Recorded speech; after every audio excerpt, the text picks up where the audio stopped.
All good. Let's get started. Good afternoon, guys. How was the lunch? Hope you're enjoying the lunch and kind of like the challenging session after the lunch. I'll try my best to not to be boring. Cool. So this is something interesting. This is something that we really need to focus on. It is all about secure AI. Yes, I know AI is the most used word these days, but I use that thing because I have to. So this is all about how to do kind of like secure development with the AI systems. Right. This is working. So I'm Haritha. I'm based in Melbourne, so coming to Sydney for NDC. So I work as a lead consultant at Codes, one of the Microsoft partners, also serving as a Microsoft MVP in AI for several years now. Plus, reading for my PhD, fingers crossed, submitted my thesis 2 weeks back, so we'll see. So it was all about computer vision, deep learning and all stuff. So having a background with deep learning, machine learning, and also with sports analytics. Yeah, that's me. We'll move forward. No LLMs. So sorry, guys. Some of you guys have come to this to hear about LLMs, GPT models, Gen AI, and all. Sorry, I'm not going to talk about that. So everyone is talking about that, right? So yeah. So we're not going to talk about LLMs or Gen AI, but a little. I'm mostly going to focus on the traditional machine learning, not actually traditional machine learning, but almost anything with machine learning, deep learning, and making them into production. Because we have been using this Gen AI for a while now. So we have been playing around with GPT models and everything. So they are great for chatting, and also they are great in generating something. But we have forgot a big portion of machine learning as part of we have forgotten or we have been neglecting a big portion of the data that we have. Most of the data that we have in the companies is numerical, right? So not text. So most of the transactional data, time series data, you name it, most of comes in numerical ways. So when it comes to this numerical data, plus we'll say image data or these textual data, everything, when we talk about machine learning and doing some kind of data analytics with that, so that is going to be bound with something called software development, right? So software is the major or the crucial part that we go for the client or go for any customer. So machine learning or deep learning or anything that you name it, it's going to be a sub part of that. So when it comes to software security or a security of a system, that's a very crucial thing we have been working on and people been working on that area. Cybersecurity is a very fascinating and something really interesting. But in my session, what I'm going to talk you through is about how you integrate these cybersecurity aspects when it comes to this machine learning or data analytics or any sort of use cases. To get an idea about the crowd and all, so how many here is actually data scientists, machine learning engineers, and the guys like that? Who's good with Python and all the things? Right, okay. Am I the only one who's good with Python? No, right? So any software developers? Cool. That's the audience I need. Right, okay. So in my case, I'm not a very good software engineer, I would say, because I did my last software development when Windows Phone was there with .NET.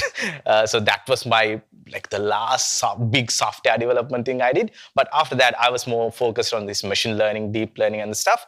But integrating those things into real world applications. So that's where this fascinating thing comes in. Right. So AI or machine learning or anything that comes with several assets. So it comes with data, that comes with models, or you name it, artifacts, processes, and everything. When you have set of assets in a software system, that definitely comes with a threat. So anything in your software systems, when you have a code repository for your system or anything, so that comes with a code base or something with the set of libraries that you're going to use on that. So these are coming with set of threats. So same for any intelligent application or any AI-based system, that's going to come with set of threats. It may be like unauthorized access, some sort of disasters that can be natural disasters even. For we'll say your data center got flooded or your data center got fire or something like that. That can also happen. Or physical attacks, maybe some legal constraints or legal attacks, the kind of things. That is same with all these AI or intelligent based systems. Right. So this is the interesting part. So we are having some fascinating roles right now, like data scientists, like very fancy names, right? Machine learning engineers, data analysts. But at the end of the day, that's going to come with a huge portion that goes with software engineering. So software engineering is the front end or the important part that goes for the client or for the user. Behind that, we have two or maybe three different areas that we deal with data. When it comes to this data science or intelligence-based applications, most of these things are or can be separated into two distinct areas. One is data engineering. The other one goes with this machine learning engineering or ML-based or data science-based things. Right. So we'll say a normal transactional system that you have in most of your use cases. Let's say you have normal CRUD operations, taking the data and putting that thing to a SQL server and the things like that. So that part, that all those ETL parts where you do till the data warehouse, that goes for the data engineering aspect. And after that, when you have made those data clean and do all those ETL transactions and everything, then those fancy guys like data scientists or the machine learning engineers comes to the scene and they build the models on top of that. Then after that, after doing their magic or something like that in there, they're going to expose that machine learning models or the systems into the software engineering people who are actually going to integrate those into the real world applications. This process comes in two different stages where the data engineering guys make sure the data is available for those data scientists or the machine learning guys to build the models or build their analytics on. And then after that, the machine learning people are going to build their systems and then expose those things as REST APIs or maybe as sort of packages or assets that they can use in their systems. So if you have a REST API as a software developer, I'm pretty sure you know how to read a JSON. So you know how to call a REST API and get output out. But when it comes to the security of the whole system, that totally depends on those two top aspects as well. The security of the data engineering, but the security of machine learning or the data science aspect as well. As software engineering guys, I'm pretty sure you follow all these secure software development methods. You're following all these encryption methods. You're following all those SSL certificates and everything. But what about those guys? Are they following these things? We'll say most of the data scientists are very familiar with Jupyter, and they do everything on Jupyter notebooks, and then they give you a package, a pickle file or something, and ask you to build a fast API out of that and use that thing. So how secure that package is and what's going to happen there. And there are some data scientists very good with R. Very interesting. I know nothing on that. So things like that. So we'll say they package that thing in an R package and give it to you. Make that available in your software system. How that's going to be secure? And what is the assurance you're having? So that's the problem we are having. When it comes to all these machine learning, innovation, data science and everything, yeah, that's good. That should be there. But there should be security too. Right. Some security issue I see, it seems, because my clicker stopped working. Yep, this works. Right, I'm pretty sure as software developers, you are familiar with OWASP project. So OWASP stands for Open Web Application Security Project. That's kind of like a set of golden rules that we already have been in decades, where we talk about web API security, AppSec, and all those things. So recently, this OWASP project got a lead into this machine learning and data science area too, because that's something everyone is interested in, and everyone wants to do that thing. So OWASP recently get into the project of having OWASP top 10 for this machine learning model development. So there are two different things. One is for this machine learning, and there's another thing for LLMs, these large language models. I'm not going to focus a lot on LLMs. We'll see if we have some time at the end. So I'm going to focus more on this machine learning aspect. Right. Okay. So since we have a lot of software developers, I'm going to take an idea about, like, all right, if someone says machine learning, what is the first thing that comes to your mind? Pattern matching, right? Okay. So what else? Training. Yep. That's a good one. Experimentations. Yes. So to give you a good idea, like a little bit of an idea how actually these machine learning models or anything is working, is something really simple. So how it actually started way back was people were thinking how we can create machines that can think and behave as humans, right? So it was way back in like 1940s and 50s when that famous guy Alan Turing and those guys were there. And then they realized, all right, in order to create a set of machines or algorithms that they can think and do some stuff as humans, then we should mimic how the human brain is working. In that case, they are thought of, right, humans are learning from the experiences. Same as that, what if we can learn from the data, right? When it comes to the data and finding patterns and the things in data, then they realize, all right, we have something really interesting that we have been using for decades that we can use to learn the patterns and the relationships in data. It was statistics and mathematics. So with the aid of mathematics and statistics, they started building algorithms that can learn the patterns and the relationships of data. I'm pretty sure you are familiar with the more simple machine learning algorithm that you learned when you are in high school, which was y equals mx plus c, the simple linear regression. So that's a machine learning algorithm. So you have a value of x, and you do some computation with c and this m and all. I'm not going to teach you mathematics. So in that case, so then you can find the value of y.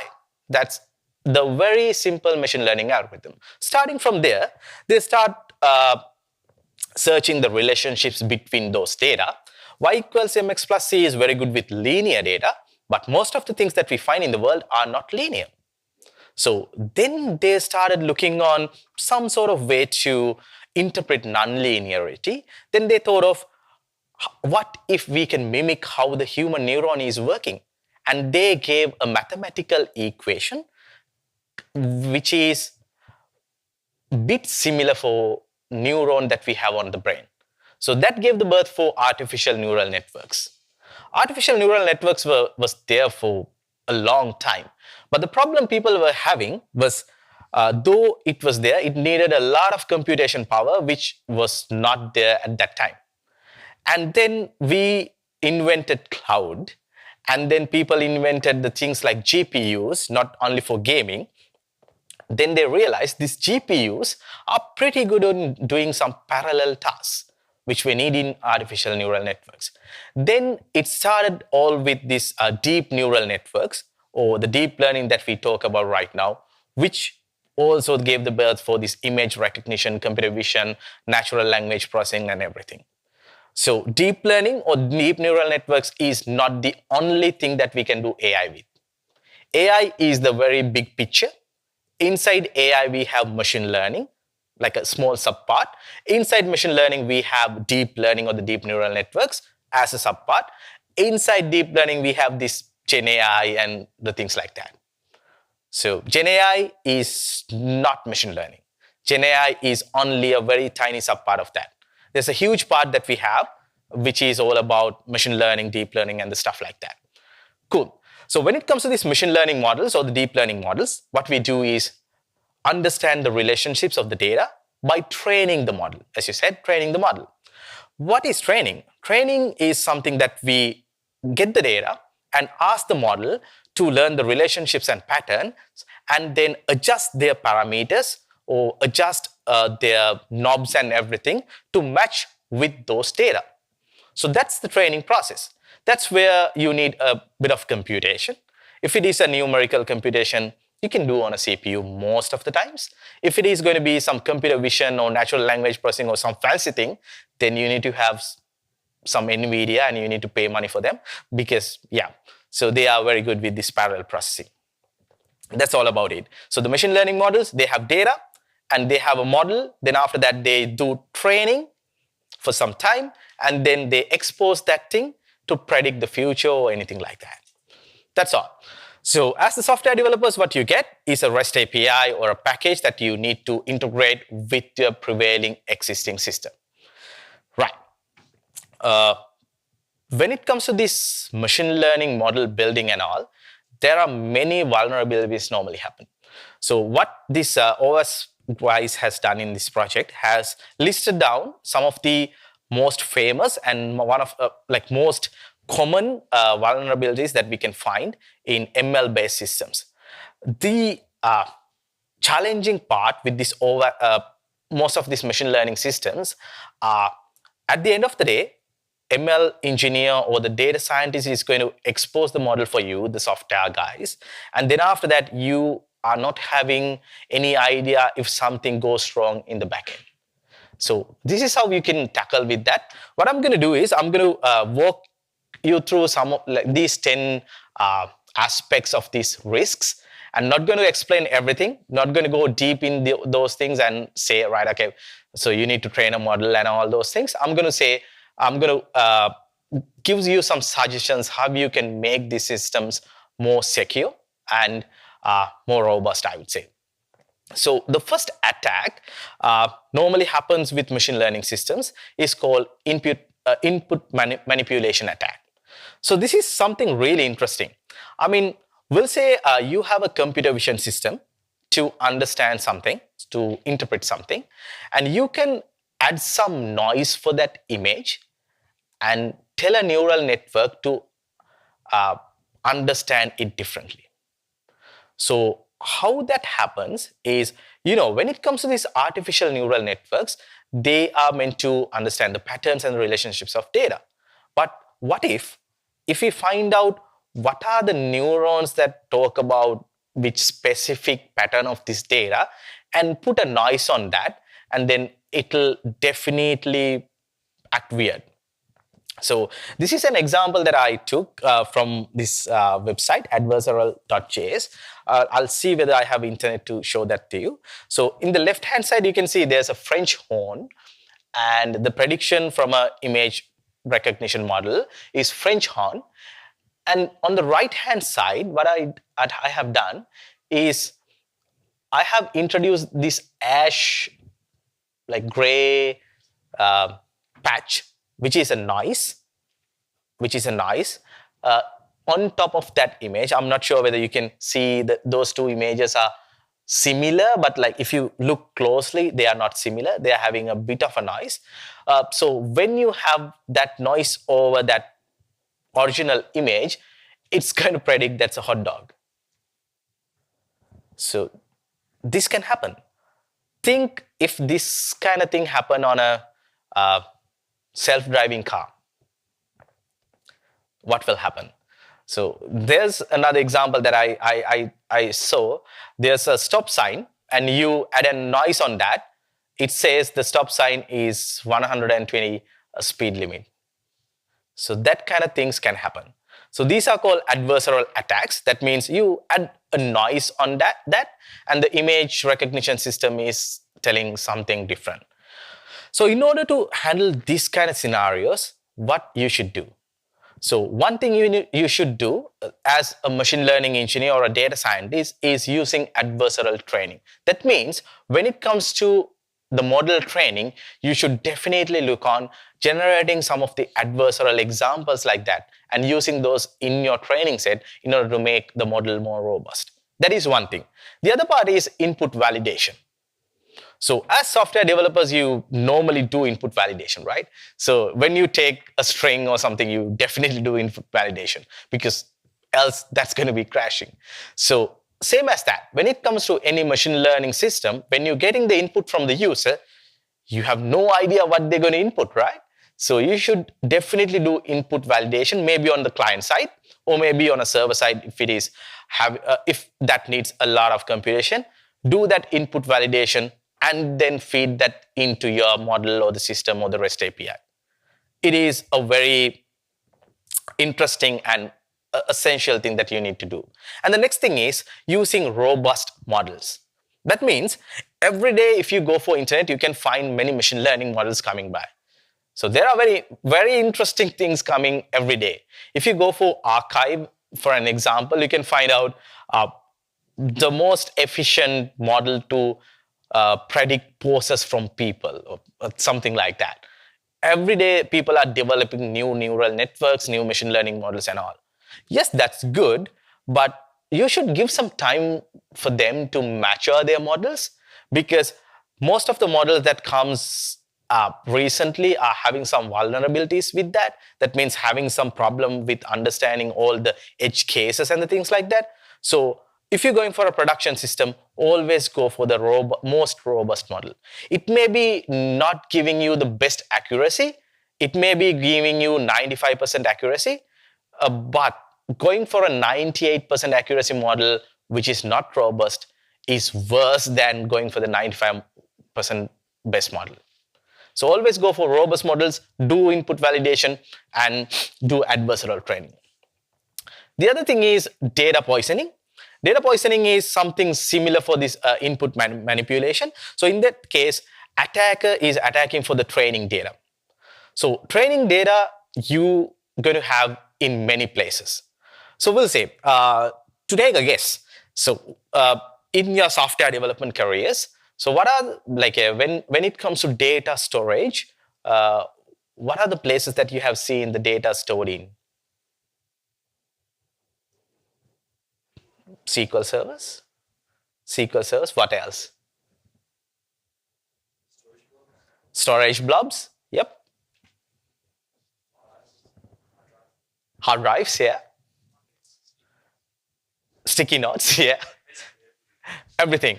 Recently, I worked with a client. So I'm not going to mention the name. So they are a very big flight company. So they had their data in Excel files. Yeah. So data is everywhere. So they're going to use those data to train their machine learning models. So how we can trust the data source that we're going to get? If there's any disturbances happening in your training data, the model is going to be a mess. So that's one of the major things that we have in this machine learning domain. Garbage in, garbage out. Simple as that. If you have a garbage set of training data, that's not going to give you a best model. So make sure your training data is not poisoned. So it's actually the training data that we need. It's actually a representation of the business logic and the business data. So in those cases, you can use secure data storages. I'm pretty sure when it comes to this cloud environment, we have all these blob storages and we can have these service principles and everything. So that would be good. And this is also an interesting use case I came across recently. This is a government organization. They were having their data on Azure, which is good, on a blob storage, good. And they were having all the CSV files about their transactions and everything, good. And the blob was having public access. So good, right? So then I asked, all right, okay, why are you having public access on this? The simple answer was, we are having multiple departments, and the people from multiple departments want to access the data, so public access. So how are we going to make sure that data is not poisoned? So that's the thing. So make sure you have the proper VLAN implementations and private networks and everything to make sure your data is not getting poisoned. And the next thing is, when it comes to this access control, don't let all your team members are having the ownership of your resources. Don't let your intern having owner access on Azure resource. So make sure you have the proper RBAC controls, and that will save you from a lot of problems. Same as with the software systems. We'll say you are only reading the data from some source. We'll say one data source is only reading the things, and you don't need to give write permissions for that. So simple operations like that are going to save a lot of time from you finding these security vulnerabilities. And the next thing is model ensembles. This is more about this machine learning stuff and all. When it comes to machine learning, there's some principle called ensemble learning. That is something like you have 5 different people who are good in doing a same task, and you tell those 5 different people to do the task and take the collective input from those 5 different people and then give an answer based on all those 5 different outputs. So model ensemble is same as that. We'll say you need to do an image classification.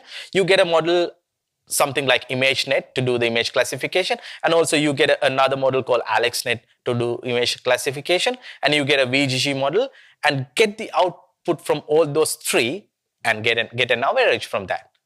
So if one model is providing some garbage thing, so that's not going to affect for the end result a lot. So do model ensemble. That is one thing that you can do in order to avoid these data poisoning attacks. And another thing would be anomaly detection. I'm pretty sure you are doing data input validation. So in that case, anomaly detection can be also done. That is something like, we'll say you are building a solution for a financial customer. In that case, they are having some kind of values for housing prices in Sydney. So in that case, we'll say you are having a value of like 200,000 for a house in, I'm not sure, like somewhere around the CBD. That's going to be an anomaly, right? It's 200,000 house. I'm not sure whether that's going to be a real. So that kind of data validation should be done. Anomaly detection is going to help you a lot when it comes to these data poisoning attacks. The other thing is model inversion. Not going to talk a lot since we are having a software development background in the room. So model inversion is more about inverting the model to get the input out of get the training data out of that. This can be done. In most of the cases, we think these machine learning models are black boxes. It is not. Machine learning models are simple algorithms in most of the times, which are having their weights and biases where we can adjust and tune. So what if we can build another machine learning model in order to predict or in order to find out what is the input data is? That's going to be a huge vulnerability. In those cases too, access control helps a lot. This happens if we are exposing our code and everything of the machine learning model, or else if we are exposing all the data sources that we're going to train the model on. So do that thing plus regular monitoring. Because when it comes to these machine learning systems, people obviously going to use those things. Then you need to regularly monitor that thing. So when it comes to these cloud platforms like Azure or maybe AWS, they are having their own monitoring and logging tools. It would be a good idea to adopt those monitoring and logging tools for your machine learning models that you're going to use in your systems too. Not only for your normal network traffic and all, make sure you log and monitor the usage of your REST APIs that you expose for the ML backends and the things like that. And the next thing is model retraining. This is pretty interesting. So I have seen in some cases, we'll say your organization need to build a machine learning model. What you do is you hire a contractor and ask them to build the machine learning model. They give you a REST API. You host that thing in your Azure or any place like that. And that's going to be there for like 5-10 years. Is that going to be right? I mean, the data is going to change, right? So the model need to be retrained. So data is going to change every day. The way the people are going to interact with your machine learning model is going to change every day. So in that case, model retraining with the with a considerable amount of time cycle is a pretty crucial thing when it comes to security. Don't let your models freeze. So the model that you have built 5 years ago, it's not going to give you the best outcome after some time. So don't freeze the models. And the next thing is membership inference attacks. Same as that. Not going to talk deep on this because this is more into this machine learning model training and all. So one thing you need to do is testing and monitoring, as I said previously, mostly putting your focus on the logging capabilities that you have on your platforms. The other thing is regularization. Regularization is another thing that we have on machine learning, where you regularize your models. That means you introduce something like L1 normalization or L2 normalization in order to make your data is regularized. So that is another big part when it comes to the security that you need to consider when developing machine learning models. Right. The other one is simple, which is model theft.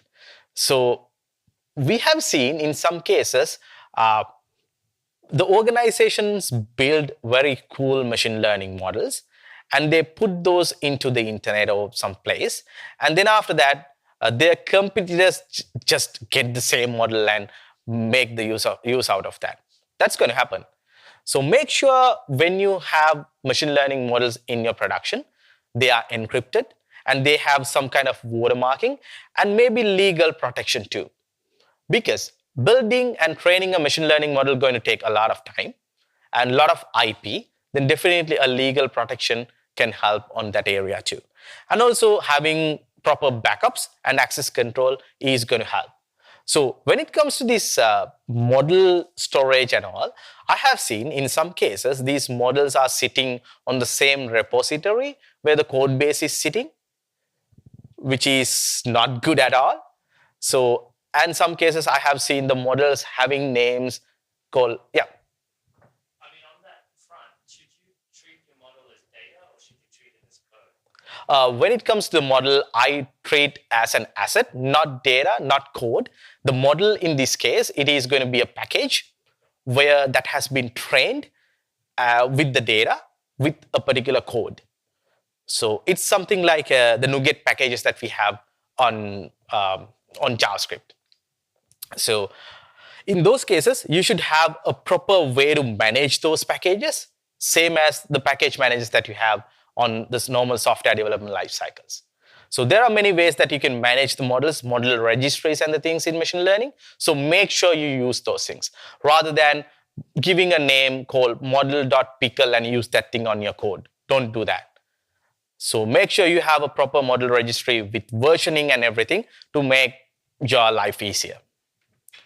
Right. The other thing is supply chain attacks. This is pretty interesting because when it comes to this AI model building development and all, they are using pretty interesting tools like Jupyter Notebooks and you name it, Python, R and everything. They are having different packages. So some of the packages that you find are not secure enough. So we'll say you have a pip package that exposed for some vulnerability and you are using that pip package inside your model building, that's going to be a vulnerability.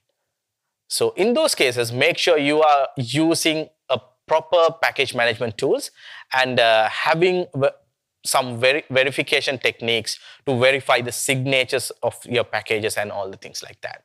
And virtual environments. This is something interesting. Do we have any guys who are using Python here? Cool. So what's the environment you normally use to do your Python coding?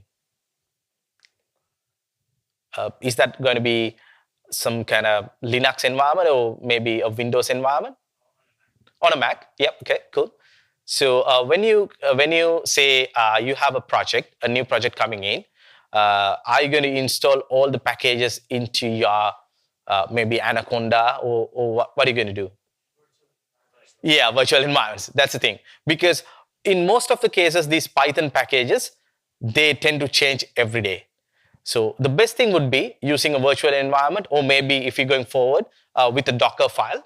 That's a very good option to make sure you have your environment set up first and then stable that thing, then you do your development. At the end of the day, as the machine learning engineer or data scientist is going to tell you, this worked in my machine a few months back and it's not working right now. They're going to definitely tell that thing. So make sure you stable the environment first, have a good virtual environment or maybe a Docker file or something like that, and use that thing for your development and also for the production. So that is a very crucial thing when it comes to this package like AI supply chain attacks. Right. The next thing is transfer learning. So this is another concept that goes with machine learning model development, because in most of the times we are not training the models from the beginning, because that's going to be tedious. Most of the times what we do is we get the weights from a similar task and fine tune that network for the data that we have. So that's transfer learning. It's something like this. So we have a pretty popular model called ImageNet model, which we use for image classification, that has been trained with millions of images. So it is good for identifying most of the objects that we see in the world. So we'll say you need to build an image classifier. You are not going to build a model from the beginning. What you do is you get an ImageNet model, just change the last line of that network, and then use the weights that you had on that ImageNet original one. You can download that thing. Then after that, you fine tune that model for the data that you have. So that's called transfer learning. But what if the weights that you have got for that ImageNet is corrupted? That's going to be a big problem. We'll say you are building a face recognition system for your organization. The transfer learning data set or the weights that you have got is containing some kind of images from people that who wants to rob your organization. That's going to be a problem. So make sure you are getting the best transfer learning or trusted transfer learning weights in order to train your models. So transfer learning attack is another one that is very common these days. And the next thing is a model skewing. So that's same, sorry. Was that similar to the supply chain? You mean transfer learning attack? Kind of similar, because we can define the weights of the model as a supply chain or package that we're going to use, but it's not the same idea, because when it comes to supply chain attacks, we are more focusing on the tools and the packages that we're going to use. So when it comes to transfer learning, we are more focused on the weights or the parameters that we're going to use for training the models. Right. So model skewing is something similar for transfer learning too. In this case, we are more focused on numerical data. So model skewing can be done pretty easily when you have numerical data and you change the distribution of data in order to make the model produce very undesirable outputs. So in this case also, having some anomaly detection techniques or having continuously training models, a model training life cycle helps a lot. Right. So I'm going to go for the last two. The other one is output integrity attack. So this one is more about software engineering. So in this case, how these models going to talk with the normal software? That's going to be through a channel, some kind of channel, like a REST API or maybe using a package or something like that. You should have secure communication channels. Like, don't just put the model somewhere and host that thing as a REST API and not use any SSL certificates or anything. Just use that thing as an unsecured layer. Don't do that. And make sure you are using proper VLAN connections and everything in order to make sure you are in a proper secure box inside your software system.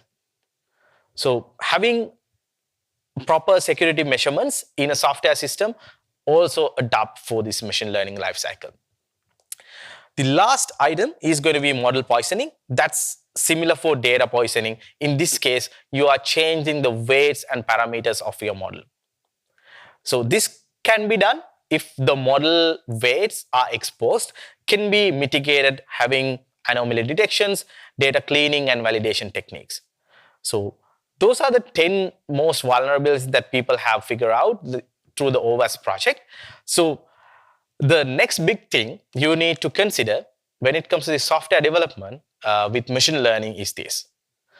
So this is not the same person doing this thing. There's a guy who's building the machine learning models, the ML engineer, and there's you who's the software engineer who's going to integrate that thing into your software system or the mobile application, and there's another one who's doing the AppSec.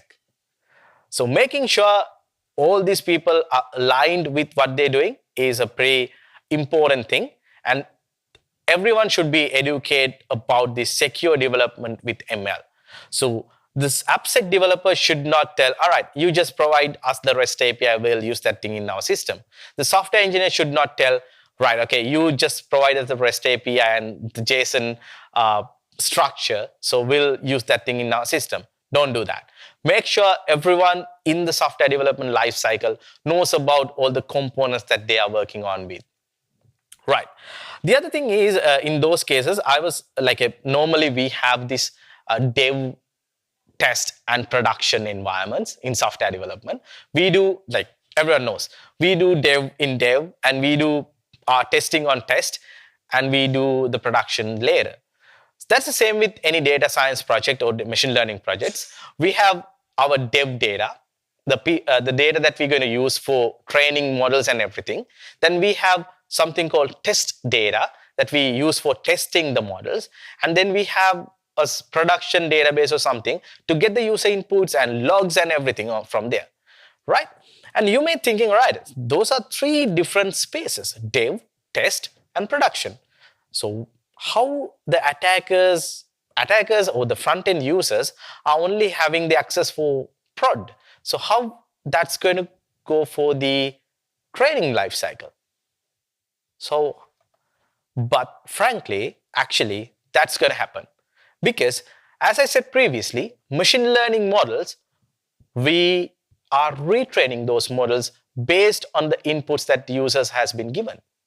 And the machine learning models are learning from the experience of their users. In that case, what we actually do is when we have exposed these machine learning models based systems for the production, we get all the data into this production database or the production data storage, and then we just ship those data into our dev database or the data storage in order to train the models. If the production database or the one that we use for collecting all these user inputs going to contain some vulnerabilities, we are providing them an express pathway for our dev data. So making sure these data life cycles are properly managed and properly validated is a very crucial thing when it comes to ML. So in normal systems, we can just say dev data, don't touch it, and prod data, keep it as on the prod, don't touch the test data. We can do that. But in ML, we are deliberately telling to get the production data for the dev, for retraining purposes and all. Making sure like that data lifecycle is secure and validated and normally detected is one of the key concepts that you need to follow when it comes to the security of ML systems. Recommend that we sanitize in some way before training, or does that affect training? So you shouldn't sanitize your data. I would say sanitizing in a way with data validation helps. Like it's going to affect the training a little. I mean, it's going to affect, we'll say you are removing anomalies and getting only the data that we have without anomalies for training. Yes, that's going to affect a little. But I would say rather getting the risk of putting all the anomalies in and training first is going to be more vulnerable than using without sanitation. And do you tend to like have a life cycle around it? Because if you've got data that moves to dev, and then that's used for training, now you've got real customer data just sitting there, and you might take precautions in production, but dev might not have the same controls around it. Yeah, so one thing you can do is when you have your production data, which actually going to be your customer inputs and the customer space, like a customer space. So what you need to do is you need to do the EDA process. That means normal data analysis process that we normally do when it comes to a data science project in the beginning, but that should be done afterwards too. before moving into the data training lifecycle in the dev environment, doing an EDA analysis first and using that analysis in order to manage your data training and all would be a good idea, rather than just using it in the retraining process. Because in most of the cases, what we have seen is this business understanding or the data understanding we are having in the initial stage not going to end so long. Because when the real world customer data is going to come, that's going to change the whole space. So in those cases, making sure you are getting the latest update from the customers from the data that you have on the production is a good idea, rather than just using that thing in training. Right. So all the things that I discussed before, I just put in 2 slides to get an idea about, all right, so what are the traditional methods that we can use for this ML security and those things? The first one is access control. Simple as that. Use a very good access metrics. And the next thing is version controlling and all, GitHub and things like that. Because what I say GitHub or the things like that, I have seen data scientists, pretty good guys. They are using Jupyter notebooks for their model development and all. When we say, all right, we need your code, and they'll just send us a .ipynb file, like a notebook file. So not code not code managed or anything like that. So making sure your code is properly managed, having version control is a pretty crucial thing when it comes to security. Code reviews, unit testing. So please teach your data scientists and the machine learning engineer how to do unit tests. Because I'm pretty sure software engineers, they do unit tests. We do unit tests in our systems. Machine learning engineers, yes, unit test is something you need to follow too. Because we'll say you are putting an input for your model training. If you are not validating whether the input is normalized, so that's a disaster. So do the unit test in machine learning training and development too. CI/CD practices like MLOps lifecycle, that's another thing you need to focus on. I have like a little bit of an intro on that. Regular backups, simple, and secure software packages. We talked about that thing, using PIP or the things like that, which is secure. And then application monitoring and auditing. That's another. These concepts are not that hard, which we have been practicing in software engineering for decades. So adapting those things into machine learning and data science is pretty crucial if we need to adopt machine learning in software development.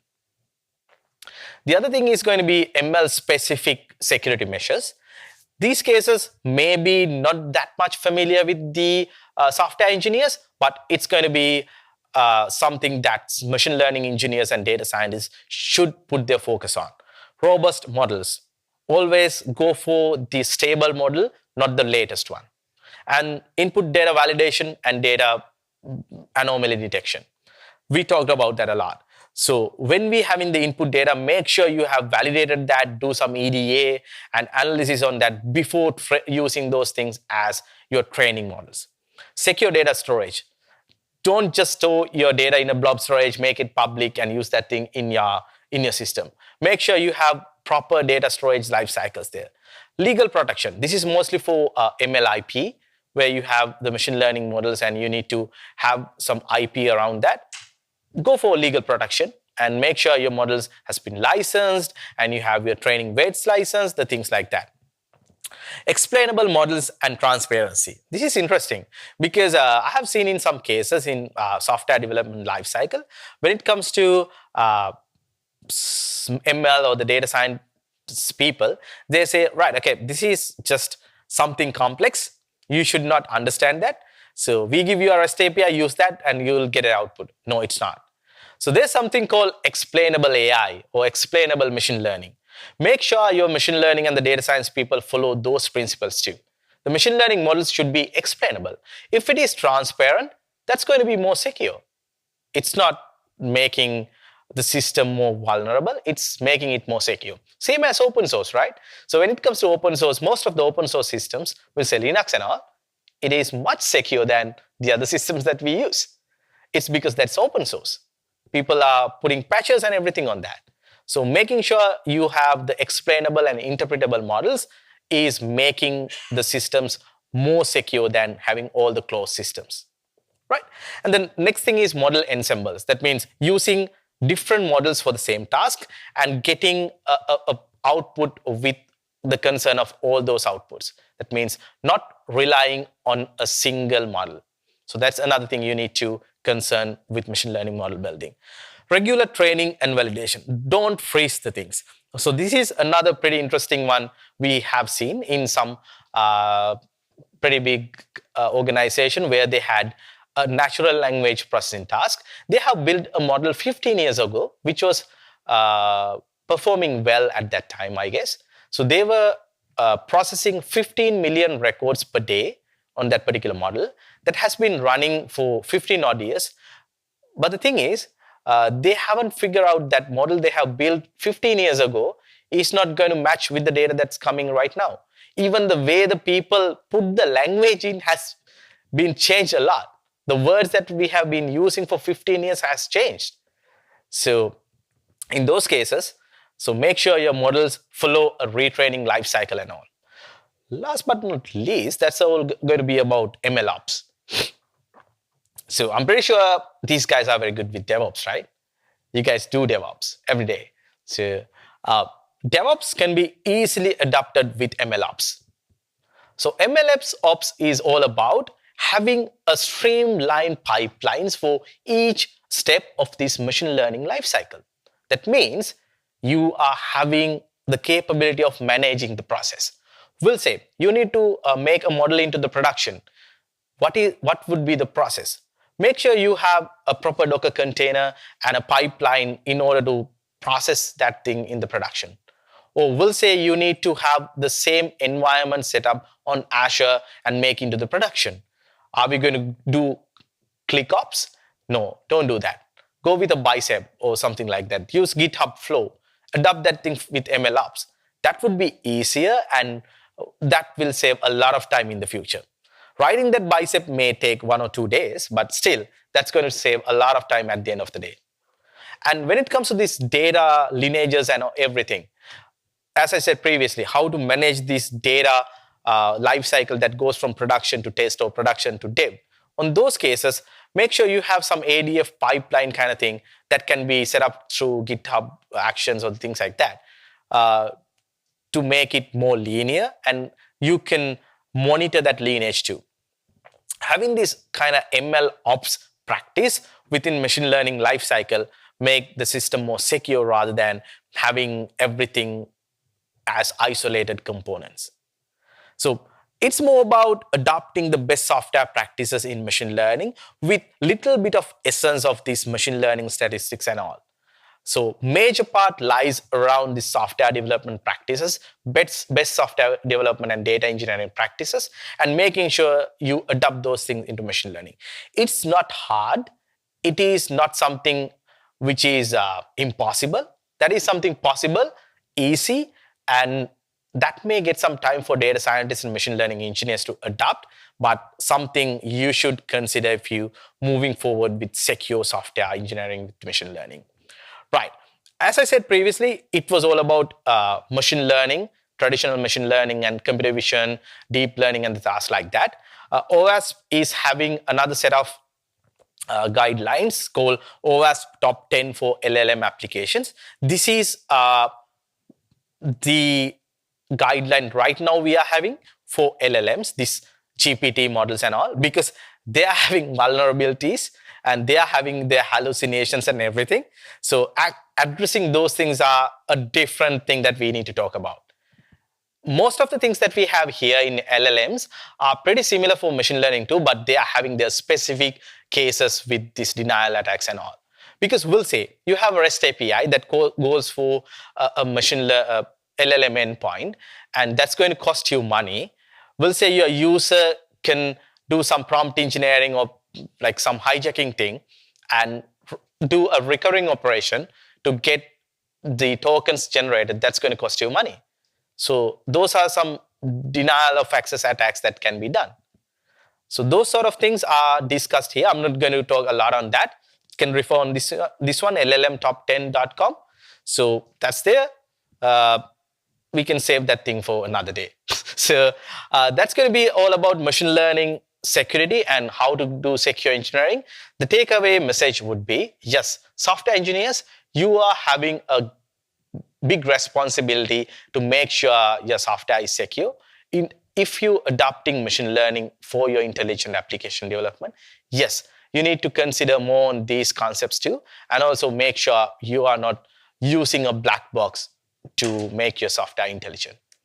Right. Any questions? So this QR leads for my website. You can just follow me there and pop some questions there too.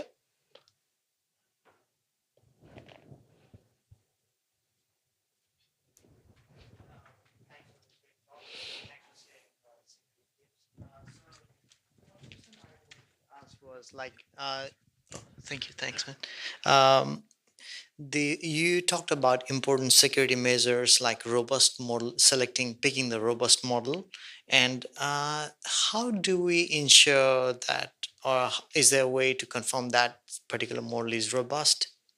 Yeah, so that's a very good question. So when it comes to robust models, where that comes mostly is with this computer vision applications and all. Because when it comes to this numerical modeling and all, we normally use very robust models that has been there for decades, like we'll say ARIMA models for time series and things like that. But when it comes to these neural network models, most of the models coming new, they are specifically designed for particular use case.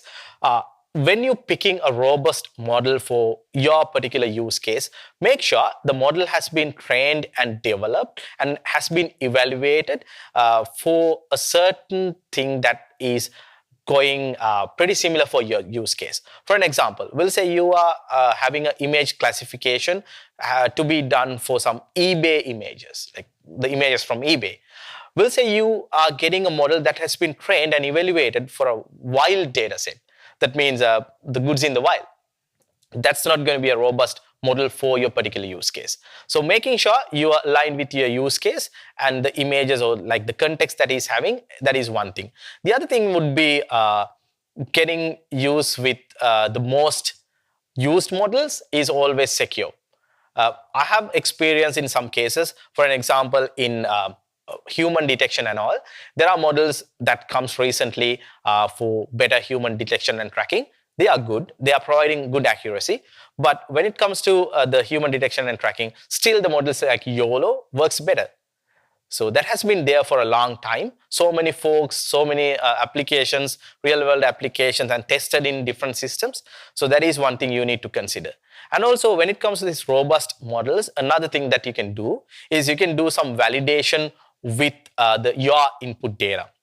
So it is more like testing what you're going to do there. That means you have a test set, which edge cases and everything, and test your model whether that's robust for your cases.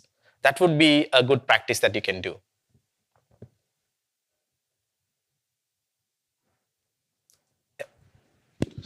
I do have another question. Yep. So you mentioned something about making the explainable models, right? Mhm. So can all machine learning models be made explainable, or are there anything that machine learning engineers could do to make the existing models explainable? Yeah, that's a very interesting question. So there are many new inventions coming in this explainable and interpretable AI arena. So most of the numerical models can be easily explainable. Easily means there are techniques that can be explainable. There are some deep neural networks that is bit complex to explain. To some extent, we can explain how the layers are operating and how the layers are learning the features, but almost all the natural, like a machine learning models and deep learning models can be explainable in a real world. But how complex that is, it's going to be a question. So for an example, simple numerical models can be easily explainable and can be easily interpretable. But when it comes to some of the complex model, it is going to be a bit of a problem. But still, they are not black boxes. It means it can be explainable.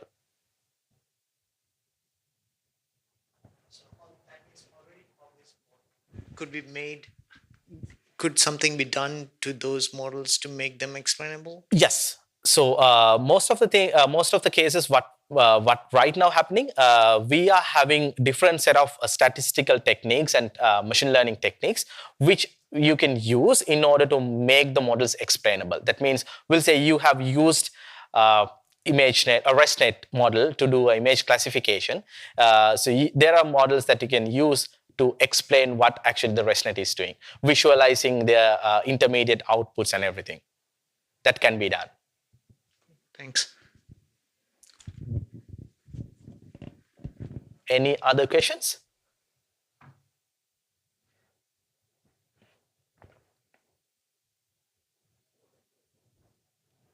Cool. Since there's no questions, you can just ping me out here. So I'll be more happy to help you out with your queries with machine learning, deep learning, and most of the things related to AI and the things like that. Just ping me, and your feedback is also mostly welcome. Thank you all. Have a nice NDC.